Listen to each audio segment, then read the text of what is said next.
आज हम बात करने वाले हैं ब्रह्म राक्षस एपिसोड 16 के बारे में। एपिसोड को शुरुआत में दिखाया जाता है गांव वालों ने जिसको ब्रह्म राक्षस को फंसाने के लिए जो बांधा था उसमें अपराजिता फंस जाती है।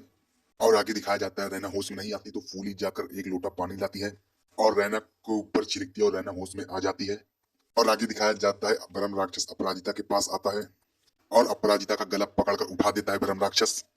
और तभी ऋषभ आता है ब्रह्म राक्षस के ऊपर और ब्रह्म राक्षस को सर में मारता है और ब्रह्म राक्षस ऋषभ को उठाकर फेंक देता है। और आगे दिखाया जाता है युग ब्रह्म राक्षस के पैर में भाला मारता है और ब्रह्म राक्षस के हाथ से अपराजिता छूटकर जमीन में गिर जाती है। और आगे दिखाया जाता है ऋषभ भी ब्रह्म राक्षस की पीठ पर भाला से मारता है और ब्रह्म राक्षस घायल होकर जहां अपराजिता गिरी होती उसी के ऊपर ब्रह्म राक्षस गिर जाता है। और आगे दिखाया जाता है रैना जाकर कार से केरोसिन लाती है और रैना केरोसिन लेकर स्थल के अंदर जाती है जहां पर ब्रह्म राक्षस गिरा रहता है। तो ब्रह्म राक्षस चारों ओर केरोसिन छिड़क देती है। और आगे दिखाया जाता है अपराजिता आ जाती है मोहिनी के पास बाहर। और आगे दिखाया जाता है रैना जला देती है ब्रह्म राक्षस को। और आगे दिखाया जाता है मिताली और ऋषभ की भाभी नैना पूरे परिवार का स्वागत और आरती करती है। और आगे दिखाया जाता है रैना वहां से नाराज होकर चली जाती है अपने कमरे की तरफ। और आगे ऋषभ भी आता है रैना के पीछे पीछे रैना से बात करने के लिए और रैना कमरे में चली जाती है। ऋषभ भी जाने की कोशिश करता है तभी उसकी भाभी नैना आकर रोक देती है उसे। और आगे दिखाया जाता है ऋषभ के घर में जश्न मनाया जाता है ब्रह्म राक्षस के मरने की खुशी में। इसमें गांव वाले और सरपंच भी रहते हैं उस जश्न में। और मिताली रैना को ऋषभ के पास खड़ी कर देती है।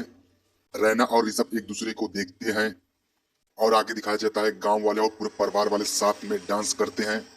और आगे उसके बाद मिताली ऋषभ और रैना को डांस करने के लिए बुलाती है और ऋषभ रैना भी डांस करते हैं। और आगे ऋषभ रैना को कुछ बोलता है और रैना भी ऋषभ को बोलकर कमरे में चली जाती है।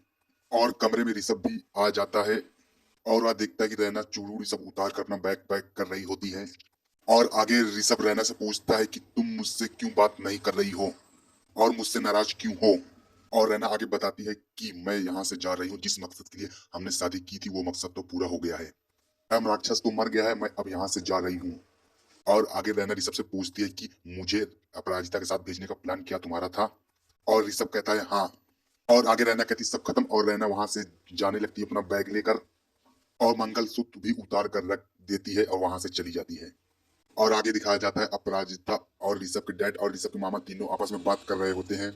और आगे दिखाया जाता है रैना जा रही होती तभी वो देखती है कि उसके डैड को लेकर फूली और मोहिनी आ जाती है और रैना से कहती है कि आज से तुम्हारे डैड यहीं पर रहेंगे हमारे साथ। थोड़ी देर बाद रैना मान भी जाती है। और आगे दिखाया जाता है ऋषभ रैना के बैग को लेकर कमरे में आया होता है तभी अपराजिता भी उसके कमरे में आ जाती है। जैसे ही जाने वाली होती है तभी शीशे में रैना को देखकर ऋषभ से बात करती है और रैना को सुनवाती है कि अपराजिता ने जो रैना की बलि देने की कोशिश की थी उस सब का प्लान ऋषभ का था। और आगे दिखाया जाता है ऋषभ के भाभी नैना रैना को तैयार करके ले जाती है रिंग ढूंढने वाली सेरेमनी के लिए। और तभी अपराजिता आ जाती है, रैना से बात करती है।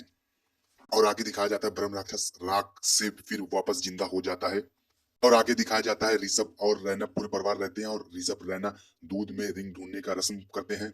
और तभी ऋषभ रैना और पूरे परिवार देख लेते हैं कि रैना को चोट लग गया है और रैना के खून से वो सफेद से लाल हो गया है। और ये देखकर फूली कहती ये तो अपशगुन हो गया है। ऋषभ के मामा फूली को चुप करा देते हैं। और आगे दिखाया जाता है ब्रह्म राक्षस के पैर पटकने से घर की बिजली चली जाती है। तो घर में तूफान आ जाता है और सब लोग घर से बाहर निकल जाते हैं। और वो लोग देखते हैं कि आग जलता हुआ ऊपर से आ रहा है, जमीन पर गिर जाता है। वो लोग देखते हैं कि वो ब्रह्म राक्षस बन जाता है और ब्रह्म राक्षस आकर सबको चुनौती देता है, कहता है बदला लेगा और चुन चुन को सबको मारेगा। और वहां से फिर चला जाता है ब्रह्म राक्षस। और आगे दिखाया जाता है सरपंच और गांव वाले मोहिनी और मोहिनी परिवार वाले को बोल रहे होते हैं कि ब्रह्म राक्षस आपके परिवार वालों से बदला लेना चाहता है। काफी देर बहस होता है और फिर गांव वाले और सरपंच चले जाते हैं वहां से। और आगे दिखाया जाता है फूली घर में आ रही होती है तभी अपराजिता से टकरा जाती है। और आगे दिखाया जाता है ऋषभ गन उठाकर जाता है ब्रह्म राक्षस को मारने के लिए तभी रैना उसे रोक देती है। और वह ऋषभ को बताती है कि ब्रह्म राक्षस इन सब से ब्रह्म राक्षस का कुछ नहीं हो सकता। पानी और कमल का फूल राजगिरा से कुछ नहीं होगा जब तक उसके पास अपराजिता रहेगी। और आगे रैना ऋषभ से कहती है हमें ब्रह्म राक्षस को मारने से पहले हमें चलना चाहिए, पुलिस से बात करना चाहिए इसके बारे में। ब्रह्म राक्षस एपिसोड 16 यहीं पर खत्म हो जाता है।